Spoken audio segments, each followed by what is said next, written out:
Hi, I'm Rich Beem. I'm a patent attorney, and I would like to tell you a little about my collection of old original patents signed by presidents, secretaries of state, and attorneys general of the United States, and also a couple of important inventors and letters that they wrote that are a part of the collection.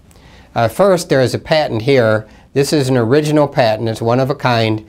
The government may not even have a copy of this because the government's copies of patents burned in 1836 when the then new patent office, which is now called the Old Patent Office, was first being built. This patent is on a wooden still. I find it interesting because I worked in a distillery when I was in college, and it certainly did not involve a wooden still.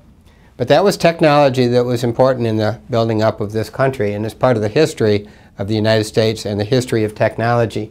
This patent was signed by James Madison as President of the United States and by James Monroe as Secretary of State. It also was signed by William Pinckney as Attorney General of the United States. And you can see the beautiful script, the handwriting of the inventor, John James Jerode, a citizen of the United States who invented this wooden still. Continuing in the explanation of these documents, this is a letter that was handwritten and signed by the famous Thomas A. Edison.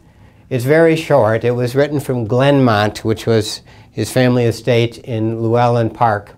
And he's writing to the St. Louis Smelting and Refining Company. Gentlemen, do you ever receive ores containing bismuth?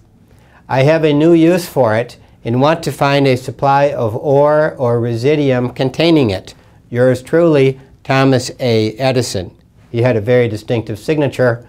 This was written in Orange, New Jersey on December 26, 1907, a little more than 100 years ago. This was the day after Christmas. Thomas Edison was a very hardworking man. We think that he was at work on batteries. Edison had about 1,000 patents on all different kinds of technologies. One of those technologies was batteries. I'm Rich Beem, Chicago patent attorney, and we will continue our tour of the patent collection, the presidential patent collection, in the next room. Thank you for joining me.